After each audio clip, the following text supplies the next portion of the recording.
Sophie Bennett stared at her phone screen, hands trembling, watching 3 words glow back at her. Come get me. She had sent it to her boss. Her devastatingly handsome boss, who might secretly be more than human. And he had just replied, Stay there. I'm coming. For a woman who had spent 11 months being professionally invisible, who counted to 3 just to calm her racing heart before speaking, this was the most terrifying thing she had ever done. But somewhere beneath the panic, Sophie wondered if maybe being terrified was exactly what she needed. 11 months earlier, Sophie had walked into Duca Logistics for her interview. The CEO, Marco Duca, had platinum blonde hair that caught the light like frost, and eyes that seemed to see straight through her professional mask. He hired her on the spot. Now, at 24, Sophie had perfected the art of being invisible. She knew Marco's coffee order by heart, double espresso, no sugar, at exactly 8:47 a.m. She knew he took calls in archaic Italian that made the hair on her neck stand up. She knew the way his gaze would sometimes linger on her for just a heartbeat too long before he looked away. She had been in love with him for exactly 10 months and 3 weeks. Marco was kind in ways that made her chest ache. He remembered when she was sick and sent her home early. Once when she had stayed late, he appeared at her desk with takeout Thai food and said simply, You shouldn't work on an empty stomach. She had cried in the bathroom for 10 minutes after he left. Because kindness when you've been lonely for so long feels like coming home. But Sophie kept her distance. She was his assistant. He was the CEO. There were boundaries drawn in ink and professional courtesy. So she smiled, politely said, Yes, Mr. Duca, in meetings, and went home to her small apartment where she read romance novels about women braver than she would ever be. Except tonight, at a Boston bar with her friend Bree, something had shifted. You've mentioned Marco 17 times, Bree had said with a knowing smirk. That's not a crush, that's a documentary. He's my boss. He's also secretly in love with you. Now drunk text him before you lose your nerve. Back at Sophie's apartment, 3 drinks in, and Bree, cheering her on the shy assistant, typed the message that would change everything. She counted 1, 2, 3. Then she pressed send. Come get me. Panic hit immediately. She sent 7 more texts, trying to explain. Then Marco's reply appeared. Stay there, I'm coming. Bree kissed Sophie's cheek and whispered, Be brave, babe, before disappearing out the door. Now Sophie stood alone, wearing pajama shorts and an oversized sweater, her hair in a messy bun. Her phone buzzed. I'm outside. 10 minutes. He had crossed the city in impossible time. Sophie's hands shook as she reached for the door. She started to count again 1, 2. But this time, she didn't make it to 3. Sometimes courage isn't about being ready. Sometimes it's about opening the door anyway. Marco Duca stood there in jeans and a dark Henley that revealed the muscular frame he usually kept hidden. His eyes locked on hers. He smiled soft and devastating. Nice pajamas. If this story makes your heart race, tap that like button and follow along, because what happens next will change everything. Sophie's breath caught. For 11 months, she had kept her feelings locked away safe and silent. But safety had been slowly killing her. He stepped closer, and she noticed something she'd never seen before. His eyes, usually warm brown, flickered with something darker. Something red. You drunk texted, come get me. He said softly, his voice like velvet over steel. Did you mean it? Sophie opened her mouth to answer, but the words died on her lips. Because in that moment, she caught a glimpse of something impossible, the faintest flash of fangs when he smiled. She had joked to Bree about him being a vampire king, But everything was about to change in ways she could never have imagined, and the man standing at her door wasn't entirely human at all. For a long moment, they simply stood there, Sophie in her disaster pajamas, Marco looking impossibly composed. The hallway light cast shadows across his face, making his platinum hair glow like moonlight. "Can I come in?" he asked. Yes, sorry, I'm a mess. Everything is—" She stepped aside, words tumbling. Marco entered, and Sophie's apartment seemed to shrink around his presence. He moved with fluid grace, not awkward, not hesitant, like someone who had lived in his body far longer than 30 years. She frantically kicked wine bottles under the couch, tried to fix her hair. Marco watched with an expression she couldn't read, amusement mixed with something deeper, something almost sad. "Sophie," he said quietly. "Stop." She froze, clutching a pillow like a shield. He crossed the room and gently took the pillow from her hands. "I didn't come here because your apartment is tidy. I came because you asked me to." "I was drunk," she whispered. "I didn't mean, didn't you?" His eyes locked on hers, and she saw it again, that flicker of red. Drunk texts usually mean what sober thoughts are too scared to say. Sophie started counting in her head 1, 2, but Marco reached up and tucked a strand of hair behind her ear, and the counting stopped. "You're always so careful," he murmured. "So professional, so invisible. But I see you, Sophie. I've seen you since that blue dress and the way you bit your lip during the interview. You remember that. I remember everything about you." His hand lingered near her face. "How you bring my coffee at exactly 8:47. How you rearrange the pens on my desk when you're nervous. How you look at me when you think I'm not watching. Marco, I've wanted to tell you for months, but I couldn't, because I'm your boss, and because—" He stepped back. "Because of what I am." The temperature seemed to drop 10 degrees. "What you are?" Sophie asked, even though part of her already knew. Marco's jaw tightened. "I need you to sit down." "Just tell me."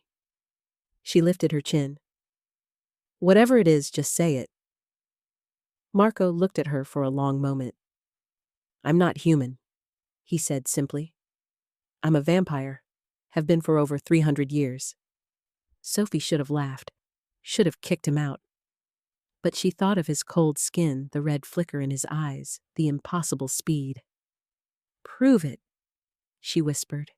His eyes bled fully red, beautiful and terrifying. When he smiled, she saw fangs real and sharp. Sophie's knees buckled. He caught her before she hit the floor, settling her on the couch. His skin was ice cold. "Breathe," he said gently, kneeling in front of her. "Just breathe. You're really a monster, yes." He said it matter-of-factly. "I run Duca Logistics as a cover for a vampire network. The shipments you track blood supplies. The calls in archaic Italian negotiations with other immortal families. Have you ever hurt anyone? Yes, I've killed in self-defense, protected my family from hunters. I'm not innocent, Sophie. I'm not the hero in your romance novels. But you've never hurt me." "No." His voice cracked. "You're the safest person in my world, but being near me makes you unsafe to everyone else." Sophie reached for his hand, felt the unnatural cold.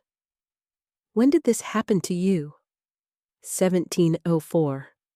I was dying of consumption outside Naples. A woman offered me a choice: death or eternal life. I chose life." He looked at her. "If I'd died, then I never would have met you." Something in Sophie's chest cracked open. She thought of 14 months of self-imposed isolation because risk felt like drowning. "I'm not scared of you," she said quietly. "You should be." "I'm not." She squeezed his hand. I'm scared of what it means. But you've been the kindest person in my life. That doesn't change because you have fangs." The Vampire King looked at her like she'd performed a miracle. Then he leaned forward and kissed her. It was desperate and hungry, and 300 years of loneliness poured into one moment. Sophie gasped, tasted something ancient, felt his fangs graze her lower lip, not breaking skin, just a promise of danger held in check. When they broke apart, Marco pressed his forehead to hers. "This is a terrible idea." "I know. You could get hurt, killed. My enemies will see you as a weakness." "I never wanted normal." Sophie touched his face. "I want real, and you're the most real thing I've felt in years." Marco pulled back. "Stay here. I'll make you something to eat, get you water. You need to sober up completely before we talk about this again." He moved to her kitchen with easy confidence, assembling a simple meal. Sophie watched her mind spinning. As she ate, she noticed a small scar on Marco's wrist. "What's that from?" He smiled sadly. "A reminder. 3 years after I was turned, I fell in love with a human woman. I thought I could control the bloodlust." He touched the scar. "I almost killed her. I carved this to remember love makes me dangerous." "I'm not her." "No, you're braver, and that terrifies me more."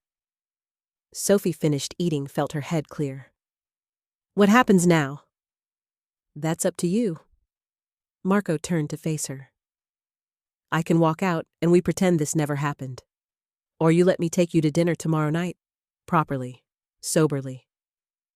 Sophie thought about 11 months of silent longing. "Dinner, tomorrow, 7 o'clock. Marco's smile could have lit up the city. "I'll pick you up at 6:30. He moved toward the door, then turned back. "Sophie, I need you to understand there are people who will come after you because of me. Vampire hunters, rival clans, and I have urges. Sometimes when I'm close to you, when I smell your skin, it takes everything I have not to." He stopped. "I'm not safe. This isn't a fairy tale." "I know, but I'm tired of being safe and lonely. I want dangerous and real." He touched her face one more time. "Then I'll see you tomorrow." As he reached for the door, Sophie's phone buzzed. A text from an unknown number. "Tell the vampire his secret isn't safe. Neither are you." Sophie's blood ran cold. "Marco." He was at her side, instantly reading the message. His expression turned lethal eyes, flashing red. "Someone's been watching." "Who?" "I don't know, but I'm not leaving you alone tonight." He pulled out his phone. "I'm calling in security. My clan will protect you." "Your clan?" "My family. Other vampires. They'll keep you safe while I figure out who sent this." "Marco," she said softly. "I'm scared." "Good. Fear will keep you alive." He pulled her close, pressed a kiss to her forehead. "But I promise you, this nothing will touch you while I'm breathing. And vampires are very hard to kill." The dinner date happened on a Friday that felt like stepping into another world. Marco picked Sophie up at 6:30 with peonies. She wore a simple navy dress, not the blue one from the interview, but close enough to feel like a callback. "You look beautiful," he said, and the way he looked at her made her believe it. He took her to a hidden restaurant beneath Boston's North End, an unmarked door between a bakery and a wine shop. Inside, exposed brick and candlelight created something timeless.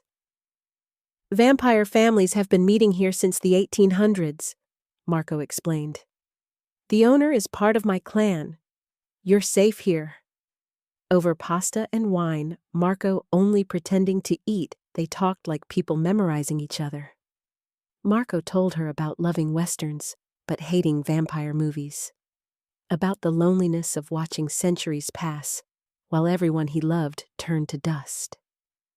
Sophie told him about her mother in Vermont, who called with disappointment disguised as concern about choosing this job because she wanted to feel brave. Month 3, Sophie said quietly. That's when I knew I was in love with you.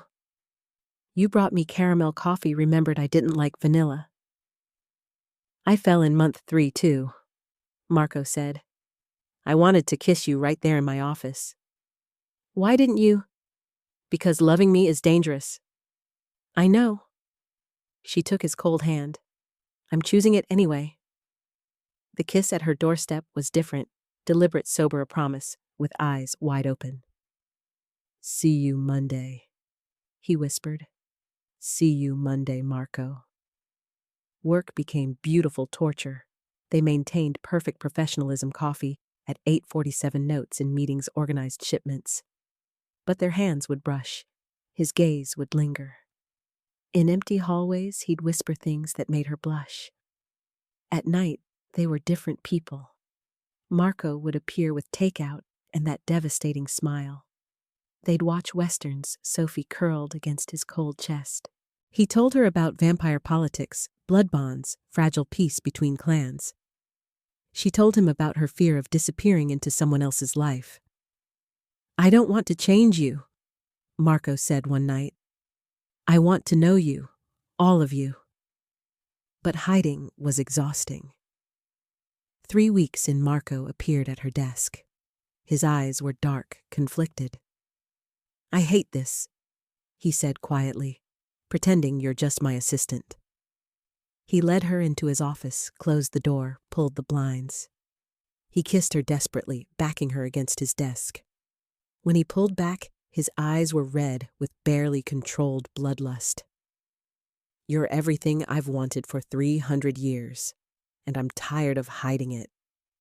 Then don't, Sophie said. Let's tell them. Make it real.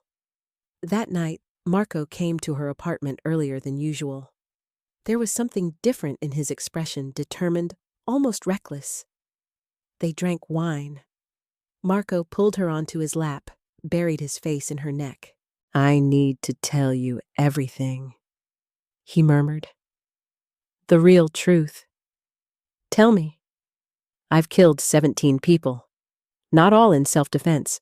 Some because they threatened my clan. Some because they discovered what we were.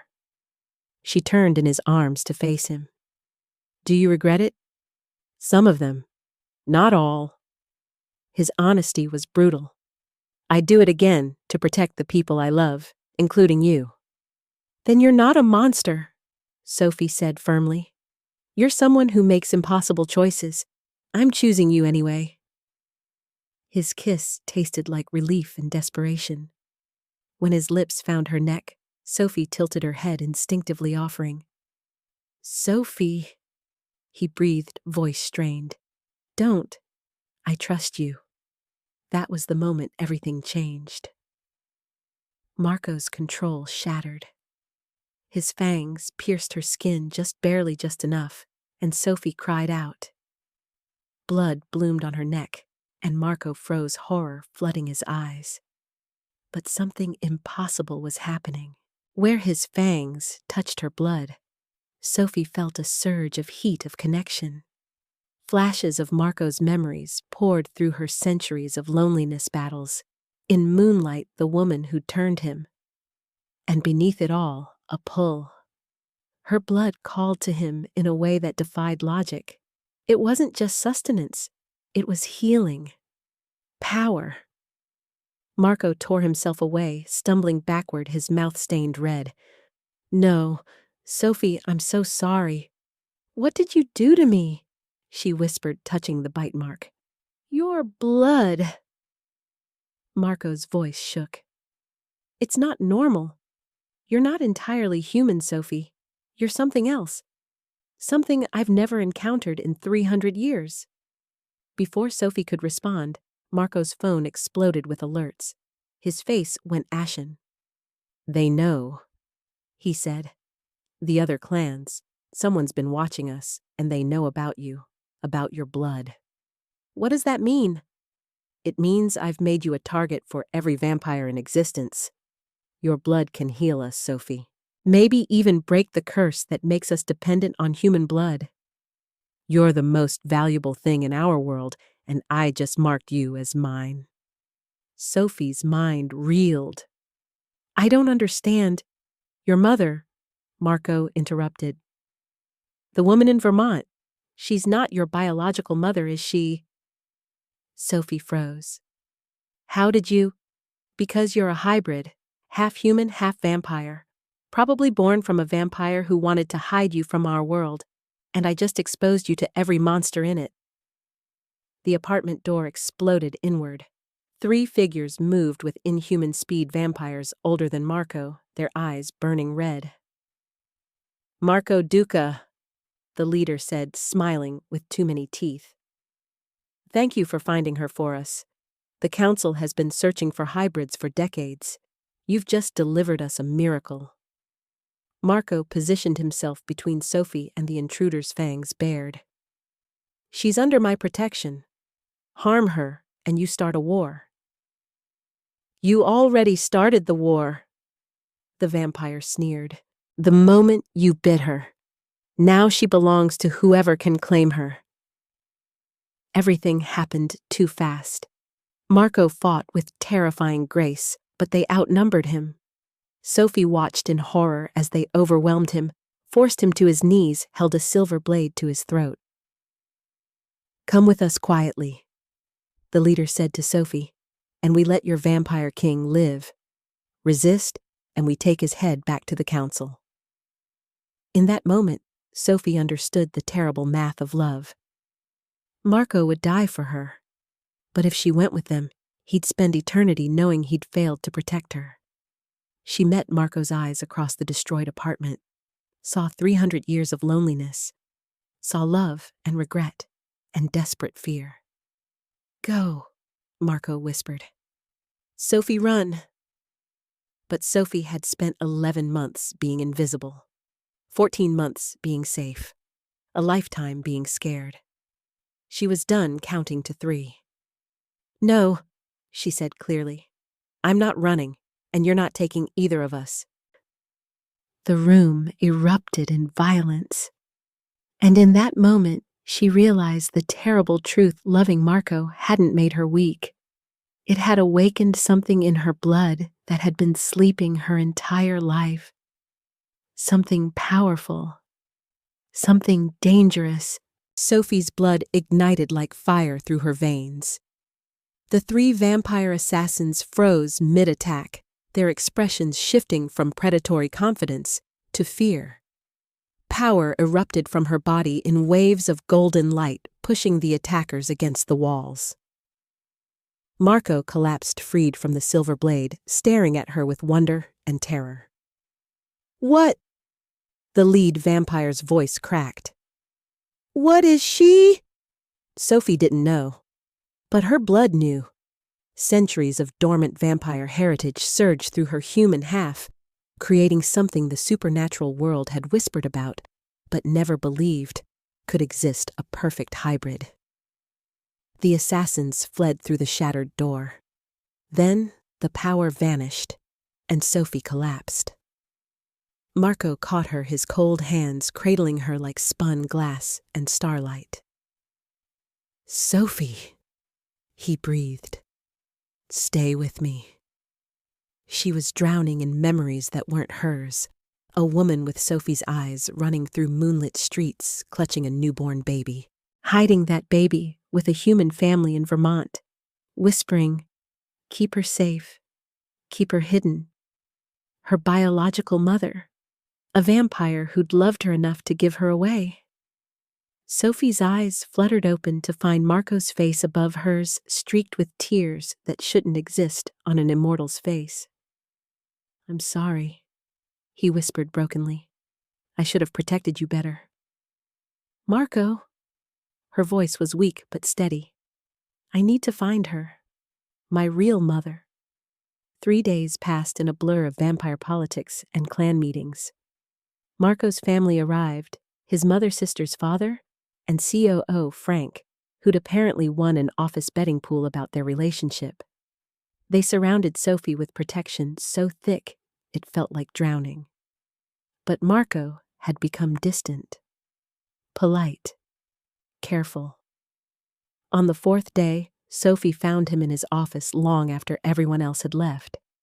He stood at the window looking more alone than she'd ever seen him. "You're avoiding me," she said from the doorway. Marco's shoulders tensed. "I'm keeping you safe." "By refusing to even look at me?" Sophie stepped forward, anger and hurt mixing. "By treating me like I'm made of glass?" "I bit you." His voice was hollow. "I lost control and exposed you to every monster in our world. The council wants to study you. Other clans want to use you. Hunters want to kill you. All because I was selfish enough to love you." "You think I don't know the risks?" she demanded. "You think I chose you because I was naive I chose you, Marco? Knowing what you are, knowing the danger? And I'd choose you again. You shouldn't." He turned to face her, eyes red with unshed tears. "I'm a monster who turned you into a target. The kindest thing I can do is let you go. Is that what you want, to let me go?" Marco's jaw clenched. His eyes said no, never, but his mouth said yes, for your safety. "Liar." The word hung between them like a challenge. "You're lying because you're scared." She crossed the distance, grabbed his cold hands. "Scared you'll hurt me again. Scared your love makes me vulnerable." "But Marco," her voice cracked. "I'm scared too. I'm terrified, but I'm not running." Marco pulled away, turned back to the window. "You should find your biological mother, learn what you are, and build a life far away from me." Sophie felt something click into place. This wasn't about protection. This was about his scar, the woman who'd fled in terror 300 years ago. "I'm not her," Sophie said quietly. Marco flinched. "The woman you bit before, the one who left. I'm not her, Marco." "You should be." His voice broke. "You should be terrified of me." "I am terrified." Sophie moved beside him at the window. "I'm terrified of my own power. Terrified of the council. Terrified of losing you to your own guilt." She touched his reflection. "But I'm not terrified of your fangs. Because when you bit me, I felt your memories, your loneliness, your love. And it didn't make me want to run, it made me want to stay forever." Marco's phone buzzed. His expression shifted from grief to shock. "They found her.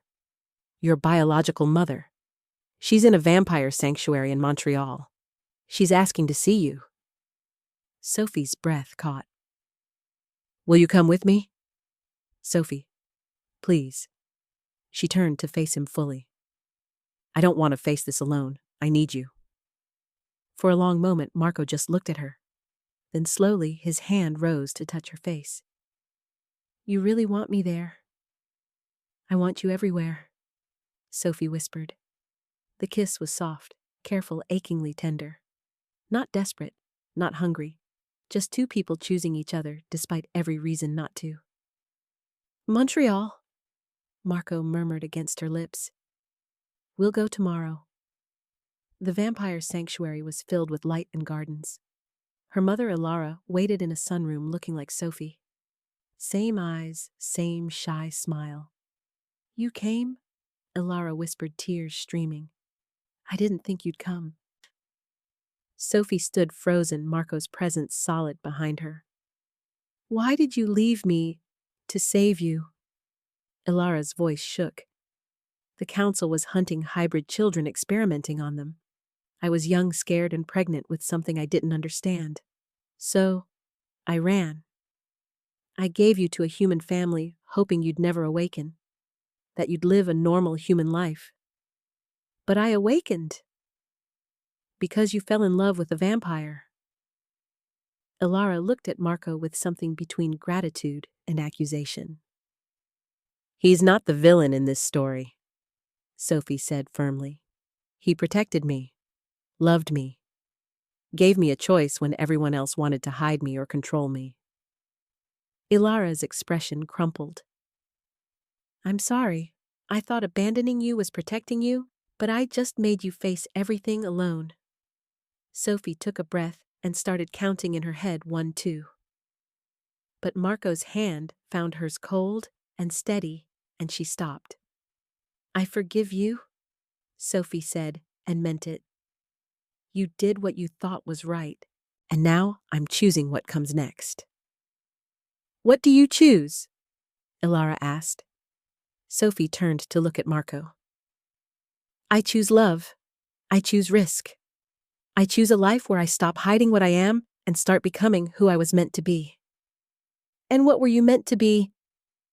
I don't know yet. Sophie smiled, felt power humming under her skin. But I'm going to find out. With him. Marco's hand tightened around hers. Ilara stood, moved toward them. There's something you need to know. About your power. The council is coming. Marco interrupted, checking his phone. They've tracked us here. We have maybe 10 minutes. Sophie felt her power rise, that golden light flickering beneath her skin. This time, it felt like coming home.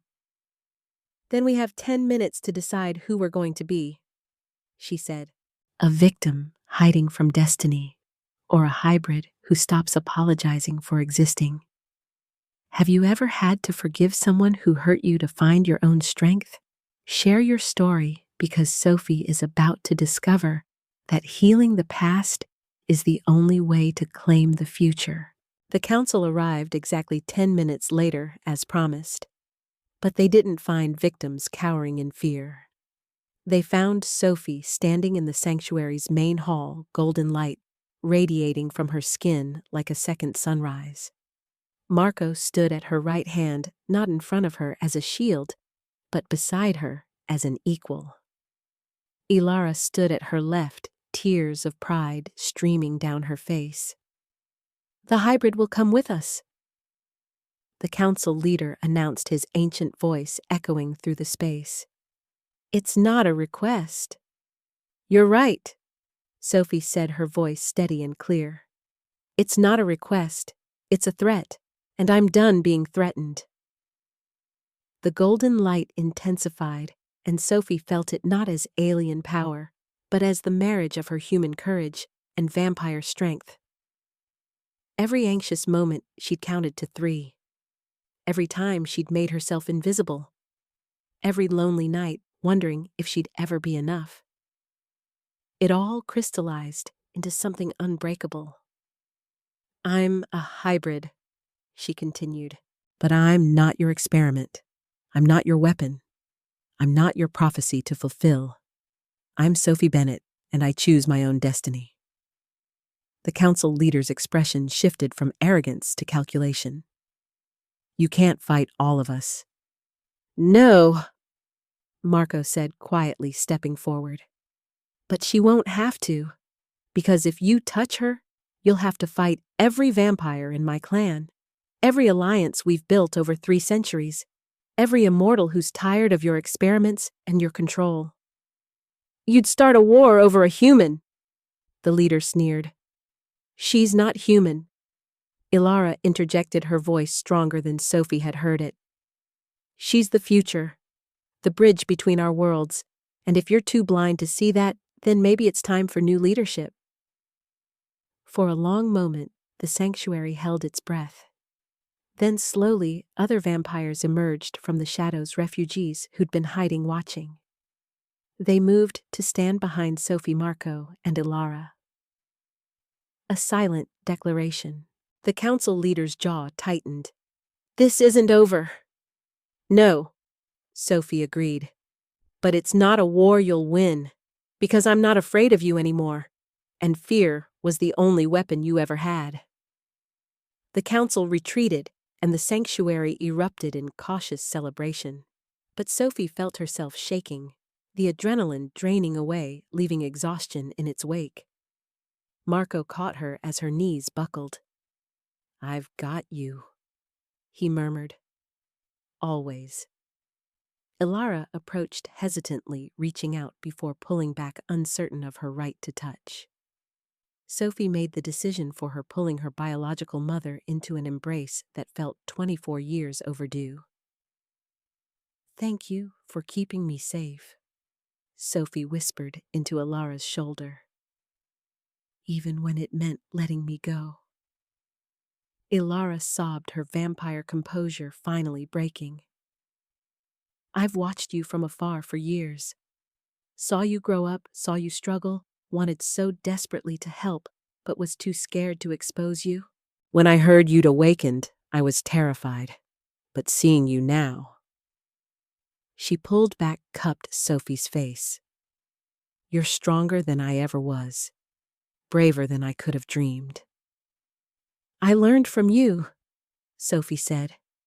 "You taught me that sometimes love means making impossible choices, and sometimes it means choosing to stay." Marco's hand found Sophie's, threading their fingers together. Ilara looked at their joined hands, one cold, one warm, one vampire, one hybrid, and smiled through her tears. "Love him well," Ilara said, "and let him love you back. It's what I should have done, trusted love instead of fear." 3 days later, Sophie and Marco returned to Boston. The city looked the same, but everything had changed. They stood in Sophie's apartment, the one where this had all begun, with a drunk text and impossible courage. Someone had cleaned up the destruction from the attack, replaced the broken door, but the space still carried echoes of violence. "We should find you somewhere safer," Marco said, surveying the room with protective eyes. "Somewhere with better security." "Or," Sophie countered, moving to stand in front of him, "I could move in with you, officially, not hiding, not counting to 3 first, just choosing us." Marco's expression softened into something vulnerable and hopeful. "You want to live with a vampire king who bites you when he loses control and attracts enemies like a magnet." "I want to live with Marco," Sophie corrected. "The man who crossed Boston in 10 minutes later because I asked. Who makes me coffee at 8:47 every morning? Who sees me when I've spent my whole life being invisible?" She touched his face. "The man who taught me that being scared and being brave aren't opposites. They're the same thing, just moving forward." He kissed her, then soft and sweet and full of promises that tasted like forever. "Move in with me," he said against her lips. "Bring your stress baking supplies and your romance novels and that disaster of a coffee mug collection. Fill my ancient lonely house with life." "Our house," Sophie corrected. "If I'm moving in, it's ours." "Ours." Marco agreed, like he was tasting the word for the first time in 300 years. "I like that." Monday morning arrived with autumn sunlight and the familiar rhythm of work. But nothing was familiar anymore. Sophie walked into Duca Logistics, beside Marco, not behind him. His hand rested at the small of her back, not possessive, but present. A statement. The office buzzed with whispers, but Frank the COO simply grinned from his desk. "I knew it," he called out. "October? I called October. That's $200, people." Despite the tension, Sophie laughed. "There was a betting pool." "Started in March," Frank admitted cheerfully. "When Marco started smiling at his computer screen during video calls with you. Dead giveaway." Marco looked embarrassed for the first time in 3 centuries. "You're all fired." "No, we're not," his assistant team chorused, clearly used to these threats. The meeting that afternoon was brief and professional. Marco stood at the head of the conference table, Sophie beside him. "Sophie and I are in a serious relationship," he announced. "Her position as my assistant is based solely on her exceptional qualifications and performance. Any concerns about favoritism can be directed to Frank, who will handle them with his usual efficiency. Any questions?" Silence, then scattered applause that felt genuine. After work, they went home together to Marco's penthouse that was now theirs. Sophie's clothes already hung in the closet. Her books lined the shelves. Her stress baking supplies filled the kitchen. Marco pulled her onto the couch into his lap, his cold skin against her warmth, creating a perfect balance. "How does it feel?" he asked. "Being out, being us." Sophie thought about it. About 14 months of self-imposed isolation. About 11 months of silent longing. About counting to 3 before every brave moment. "It feels like I can breathe," she said finally. "Like I've been holding my breath my whole life and just now learned how to exhale." That evening, Marco gave her a box. Inside was a key on a delicate chain, not just to the penthouse, but coated with access to everything: the office, the vampire sanctuary, the clan's protected locations. Trust made tangible. "Not a ring," he said softly. "Not yet, but soon. When I ask, I want you to be sure, to know exactly what you're choosing." Sophie's hands shook as she fastened the necklace. The moment the key touched her skin, she felt a surge of connection, not just to Marco, but to his entire world. Centuries of vampire history alliances' secrets, all of it laid bare. "I'm already sure," she whispered. "I was sure when I sent that drunk text. I was sure when I opened the door. I was sure when I chose to stand instead of run." "Then ask me," Marco said, his ancient eyes bright with emotion. "What?" "You said yes when I ask. So I'm telling you, ask me. Ask me to marry you. Ask me to spend eternity with you.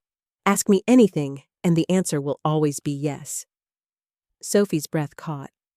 This wasn't how it was supposed to go. She was the shy assistant. He was the vampire king. But maybe that was the point. There was no supposed to. There was only what they chose to create together. "Marco Duca," she said, voice steady and sure. "Will you?" "Yes," he interrupted, pulling her close. "Yes to everything. Yes to forever. Yes to every scared, brave, impossible moment ahead of us." They kissed as the Boston skyline glittered beyond the windows, two impossible people building an impossible life from courage and choice and a drunk text that changed everything. The penthouse felt different now, not like Marco's space that Sophie was borrowing, but like something they were building together. Her laughter filled corners that had been silent for centuries. His ancient loneliness finally had company. The kitchen smelled like her stress baking. The bedroom held both their clothes. The living room had her books and his vintage Western films stacked side by side. It wasn't perfect. They still had the council to navigate. Ilara wanted to be part of Sophie's life, carefully rebuilding trust. The office dynamics shifted daily. Sophie's hybrid powers were unpredictable, flaring at unexpected moments. But Marco would kiss her forehead during stressful meetings. She would bring him coffee at 8:47, and he'd smile like she'd given him the world. At night, they'd curl together on the couch, her warmth, his cold, creating something perfectly balanced. "I'm still scared sometimes," Sophie admitted one evening, watching the city lights. "Good," Marco said, pulling her closer. "Scared means you're alive, means you're feeling, means you're brave enough to choose anyway." She thought about the shy girl who'd counted to 3 before speaking, who'd made herself invisible, who'd hidden for 14 months because risk felt like drowning. That girl had sent a drunk text and opened a door. And everything, absolutely everything, had changed. Sometimes the bravest thing we do is ask for what we want. What would you ask for if you knew the answer would be yes? Think about it, because courage starts with a single choice. 1 year later, Sophie stood in front of the bathroom mirror in their penthouse, staring at the pregnancy test in her trembling hands. 2 lines. Clear. Impossible. Real. She heard Marco's footsteps in the hallway. She'd learned to recognize the careful, quiet way he moved, when he thought she might be sleeping. The door opened softly. "Sophie, you've been in here a while. Are you?" He stopped, eyes locking on the test in her hands. "Is that? We're having a baby," Sophie whispered, voice caught between wonder and terror. "The doctor said it shouldn't be possible, but hybrid biology is unpredictable and apparently—" She broke off, looking at him with wide eyes. "Marco, we're having a baby." For 3 centuries, the vampire king had maintained perfect composure. He'd fought wars, negotiated treaties, ruled a clan with unwavering control. But in that moment, standing in their bathroom doorway, he simply broke. He crossed the space in an instant, falling to his knees in front of her, pressing his face to her still flat stomach. His shoulders shook with sobs that sounded like 300 years of loneliness, finally breaking open into joy. "A baby," he breathed against her skin. "A family. Sophie, you've given me everything." She ran her fingers through his platinum hair, her own tears falling free. "We gave this to each other. Every scared, brave choice. Every time we chose love over fear." 4 months later, Sophie's small baby bump was beginning to show under her professional dresses at work. The office had adapted. Frank insisted on keeping emergency snacks at her desk. Marco had stopped scheduling early morning meetings, and someone had anonymously sent a pregnancy pillow to the penthouse. But it was the letter that arrived on a Tuesday that changed everything. The return address was a shelter for young women in crisis. Inside, a handwritten note: "Dear Ms. Bennett, I saw you speak at the Hybrid Rights Summit last month. I'm 17 pregnant and just found out my baby's father is a vampire. I'm terrified. My family kicked me out. I don't know what to do. You said you'd been scared too. You said being brave doesn't mean not being afraid. I'm trying to be brave. Can you help me, eh?" Sophie read the letter 3 times, her hand instinctively moving to her own growing belly. She thought about being 24 and alone, counting to 3 before every brave act, feeling invisible in a world that didn't see her. She thought about Ilara giving up her daughter to keep her safe, living with that sacrifice for 24 years. She thought about Marco, 300 years old, believing he'd spend eternity alone. "Marco!" She called out, and he appeared in the doorway of his office. Their office, now desks facing each other, so they could work side by side. "What's wrong?" He was at her side in an instant, hands gentle on her shoulders. "Nothing's wrong." Sophie handed him the letter. "Something's right. We need to help her." Marco read quickly, his expression shifting from concern to understanding to determination. "What are you thinking?" "I'm thinking we have resources, protection, knowledge. I'm thinking this girl deserves what we have: a choice, a family, people who won't let her face this alone." "You want to bring her here?" Marco said, not a question. "I want to build something," Sophie corrected. "A sanctuary, not just for refugees hiding from the council, but for young hybrids, for human women carrying vampire babies, for anyone caught between worlds with nowhere safe to go." She met his eyes. "We could give them what we found: hope." Marco's smile was slow and devastating and full of pride. "When do we start?" 6 months pregnant? Sophie stood in what had once been a forgotten warehouse near the waterfront. Now construction crews worked to transform it into something beautiful, a hybrid sanctuary with medical facilities, living quarters, and a sunroom garden where both humans and vampires could exist in daylight. Ilara had become their fiercest advocate, using her connections to secure funding and support.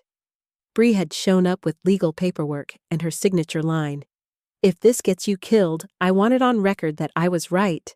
But also, I'm proud of you." The girl from the letter, 17-year-old Annie, sat in their penthouse kitchen watching Sophie stress-bake cookies at midnight. She was 5 months pregnant, still scared, but no longer alone. "How did you know?" Annie asked quietly. How did you know he was worth the risk? Sophie thought about a drunk text sent from this very kitchen. About counting to 3 and choosing not to finish.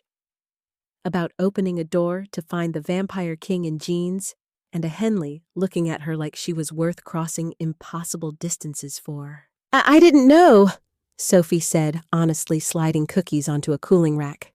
I was terrified, but I was tired of being safe and lonely, so I texted, "Come get me." She touched her belly where their baby kicked. And he came. 10 minutes later, he was at her door. He's been coming ever since. Every time I call, every time I need him, every time I'm scared, he shows up. That's love. Annie's voice was small, hopeful. That's love, Sophie confirmed. The kind that shows up. The kind that stays.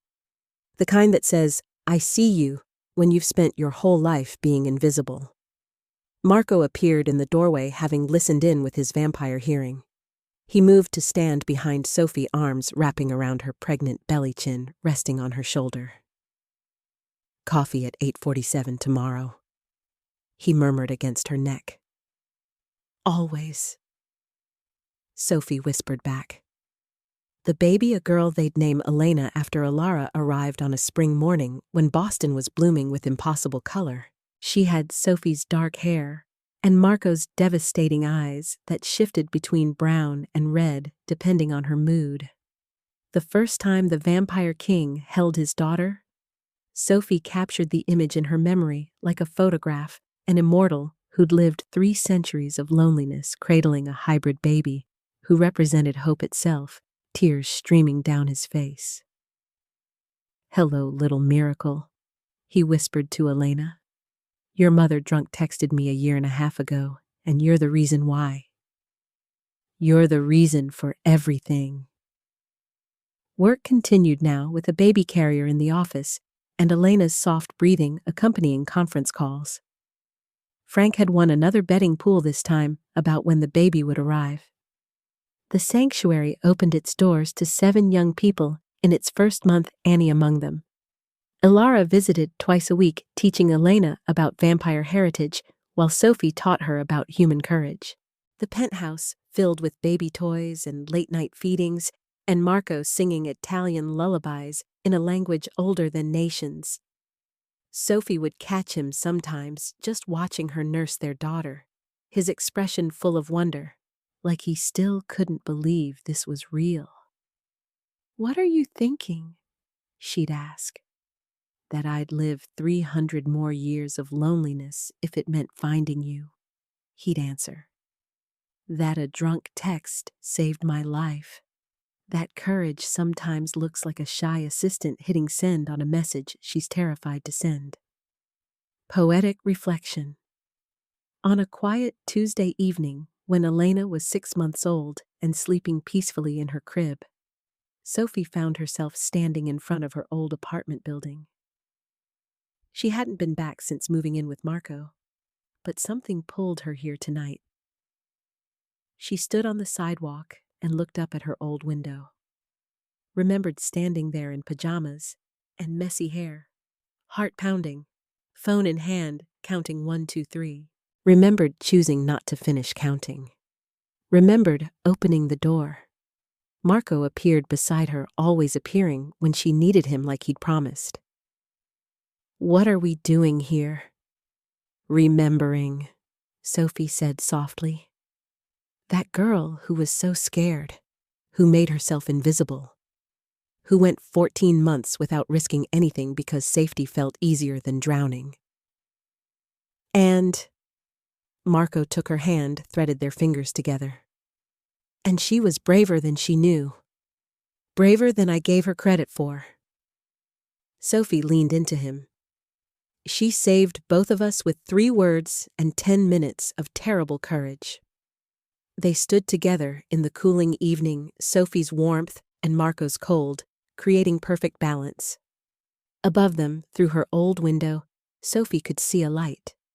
Someone else living their life, facing their own fears, counting their own brave moments. She hoped they'd be brave too. hoped they'd send the text, open the door, choose the risk. Because sometimes she'd learned the most terrifying choices lead to the most beautiful destinations. And she finally understood what her mother, both mothers, had been trying to teach her all along, that love isn't about being fearless. It's about being afraid and choosing anyway. It's about counting to 3 and stopping at 2 because your heart knows better than your fear. It's about sending "come get me" into the darkness and trusting that someone will answer. Marco had answered. He'd crossed Boston in 10 minutes. He'd stayed through vampire politics and hybrid awakenings and pregnancy cravings and midnight feedings. He'd answered every time she called, and he'd keep answering for the rest of their immortal lives. Sophie touched the key necklace at her throat, the one he'd given her before the ring, before Elena, before the sanctuary. Trust made tangible. Love made real. "Ready to go home?" Marco asked. Sophie took one last look at her old window. "Yes," she said. "I'm ready." And they walked away together, leaving the scared girl behind, carrying the brave woman forward, a hybrid mother, a vampire king, and the baby girl who'd been born from a drunk text and impossible love. The best decision Sophie Bennett ever made was hitting send. The second best was opening the door. Everything else was just showing up every day, choosing love over fear. Sophie's story started with 3 words and 10 minutes of terrible, beautiful courage. A shy assistant who'd spent her whole life counting to 3 before every brave moment finally stopped counting and pressed send. And everything changed. But here's what I want you to know. My friend Sophie's story is your story too. Maybe you're not texting a vampire king, but we all have that door we're afraid to open. That message we're scared to send. That risk that feels like drowning, but might actually be the thing that saves us.